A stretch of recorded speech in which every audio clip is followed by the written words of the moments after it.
Crear modelo 3D para revolución necesito un boceto con la característica apropiada, que es el eje. Entonces ahora que tengo mi boceto, tiene la característica apropiada y tiene el área cerrada, simplemente ejecuto el comando revolución. Como encontró todo, el programa inmediatamente ejecuta una revolución sencilla. Vemos los perfiles que los reconoció porque el boceto cumplía los requisitos. El eje también lo reconoció. Si no reconoce el eje, simplemente usted ahí donde dice seleccionar el eje le hace clic a la línea de eje. Y ahí va a reconocer la geometría. Ángulo A generalmente es 360, yo le voy a decir 180 y es como que hago la mitad de una pieza. No tiene sentido. Nosotros cuando queremos ver por dentro hacemos los cortes. Aún así está la función. Entonces los 360 y le doy aceptar. La revolución no tiene nada más. ¿Ya? ¿Cómo hago funcionar los booleanos? En particular el booleano de corte de la siguiente manera. Como esto yo lo dije sólido, lo más probable es que por dentro voy a necesitar hacer un vacío. ¿Lo pude haber hecho en el boceto anterior? Claro que sí. Eso va a depender de las instrucciones. ¿Cómo lo hago? Me voy al origen, voy a buscar un plano, ese plano coincide, ¿cierto?, con la mitad de la pieza y voy a hacer ahí un boceto. Iniciar boceto 2D. Estoy dibujando por dentro y al medio de la pieza, por ende no veo. Entonces me voy acá a vista y esa función plano de corte va a estar activo mientras tenga un boceto que está por dentro de la pieza. Actualmente, ¿qué parte se hizo visible? Justo el plano donde yo estoy haciendo mi boceto que coincide con la mitad de la geometría. Entonces ahora vuelvo a boceto y ahora voy a hacer una característica recurrente, como por ejemplo puede ser una ranura para un anillo. ¿Ya? Se siguen cumpliendo las mismas reglas generales de los bocetos, donde puedo hacer cota, este elemento tiene una cota radial, ¿cierto? Porque es ahí nomás, 6 milímetros de profundidad, le vamos a dar ahí, por ejemplo, 5. ¿Y qué me falta para ejecutar revolución? Una línea que tenga la característica de eje. Entonces, hago mi línea, la selecciono y eje. Terminar boceto y ahora me voy a revolución. Ahora voy a hacer la revolución de corte, entonces en el booleano le voy a decir que es corte. Aceptar y ahí me queda la famosa ranura. ¿Ya? Así también con los vacíos interiores. Ahora, es válido también que alguien puede decir, y eso depende de las instrucciones, es que lo pude haber hecho de inmediato. Claro que lo puede hacer de inmediato. ¿A qué me refiero? Por ejemplo, hace el perfil de inmediato con el vacío, de inmediato con los vacíos y de inmediato con la forma exterior. Y así no pierde tiempo. Claro que no pierde tiempo. Eso va a ir dependiendo de las instrucciones que se le vayan dando. ¿Ya? Entonces, si yo hago todo eso, le doy eso, terminar boceto y le doy revolución, va a quedar tanto con los vacíos interiores como con los vacíos exteriores. ¿Ya? Eso va a depender de las instrucciones. Volvamos acá.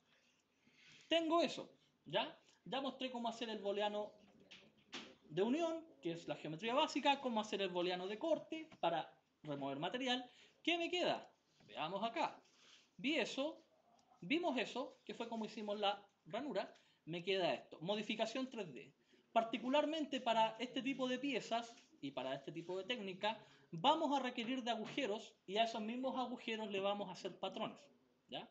Recuerden, tal como les he dicho, toda esta información se va anidando. Lo pueden utilizar en cualquier otro método de modelado. Vamos a ver los agujeros. Este tipo de pieza, generalmente, que se parece a esta parte de las bridas, lleva perforaciones ahí y la llevan a lo largo de todo o a través de todo ese perímetro. ¿Cómo lo hago? Vean, iniciar boceto, voy a hacer un boceto ahí y aquí hay una geometría que se llama punto. Le hago el clic al punto y dibujo ahí el puntito. Es un punto, pero también tiene la capacidad de recibir cota. Entonces le voy a hacer una cota, por ejemplo, de ahí, hasta el centro, y voy a decir que eso está a 40. ¿Ya? Termino boceto. Agujero. Esa herramienta me va a permitir hacer agujeros. El agujero, o el comando agujero, lo primero que hace es buscar un punto. Y en ese punto va a ejecutar el agujero. ¿Qué es lo que hace? Tiene varias opciones de agujero. Por ahora vamos a trabajar con ese agujero sencillo. Asiento, sin asiento, o sea que sea un agujero simple, tal como lo haría una extrusión.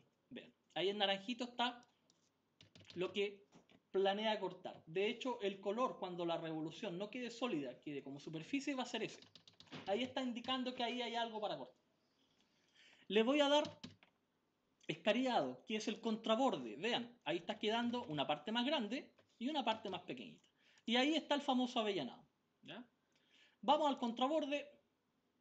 Tengo distancia. Para darle una distancia, ahí le puedo cambiar la punta de taladro, si es que tiene ángulo o si es que es plana. Pasante, o sea que perfore todo, y decirle hasta dónde. Necesito una superficie para decirle hasta acá llega la perforación. ¿Ya? Esto lo vamos a ir viendo, recuerden, a medida que vayamos avanzando. Entonces yo me quedo con una perforación que tenga escariado, contraborde, que sea pasante, y los tamaños se da acá. Por ejemplo, entonces el contraborde le vamos a decir que mide 8 por una profundidad de 4 o de 5 para que se note. Y el diámetro de la perforación general lo vamos a dejar en 4 o en 2 para que se vea más delgadito. 2, listo. Ahí está quedando. Aceptar. ¿Ya? Lo veo en tridimensional y ahí está. ¿Qué pasa? Necesito que eso ahora de vuelta. No voy a hacer de nuevo o repetidas veces la operación de punto para hacer agujero. Vean, aquí entran los patrones tridimensionales. Ya hice una modificación, la más recurrente. Ahora voy a hacer un patrón. ¿Cómo lo hago? Desde el navegador selecciono esa operación, agujero, selecciono esa operación. Me voy acá a patrón circular tridimensional, ahí, y que me pide un eje de revolución. Pero ahora no solamente necesito una línea, también puedo utilizar cualquier superficie cilíndrica del propio cilindro. Entonces, por ejemplo, le voy a decir que ocupe esa superficie. Y ahí él va a crear. Posición. ¿Cuántas necesito? Necesito 10, por ejemplo, a través de los 360 grados. O sea, 360 grados dividido la cantidad de elementos que necesito. Ahí está el ángulo. ¿Por qué? Veamos. Voy a poner esto ahí para ver lo siguiente. Si yo no lo digo que es a través de 360 grados, le digo que es a través de 180 grados, él va a hacer o va a repartir a la mitad. ¿Cierto? Entonces, por eso le decía, nosotros casi siempre trabajamos con los 360 porque son piezas completamente simétricas. Aceptar. Y ahí quedó toda la operación duplicada y no tengo que hacerlas de a uno por uno. ¿Qué viene ahora? Bueno, resulta que agujero también incluye la función de agujero roscado, que lo vamos a ver más adelante. Y en la modificación 3D, ¿qué más está? Los biseles y los empalmes. Entonces, ¿cómo funcionan los empalmes? Ahí está el empalme. Lo activo, le doy el radio, por ejemplo 3, y me voy a la arista que necesito y eso es todo. Aceptar.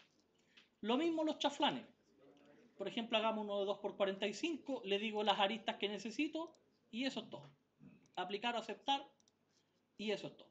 ¿Ya? Entonces, ya hemos visto cómo crear la operación 3D de revolución para sus dos salidas, unión y corte, cómo hacer la vista en corte cuando necesito trabajar por dentro y cómo combinar las modificaciones 3D, donde la más importante para este tipo de piezas va a ser el agujero, y los patrones 3D, que es lo más interesante, es crear un agujero para después darle patrón circular y no tener que hacer cada una de las perforaciones de estos elementos.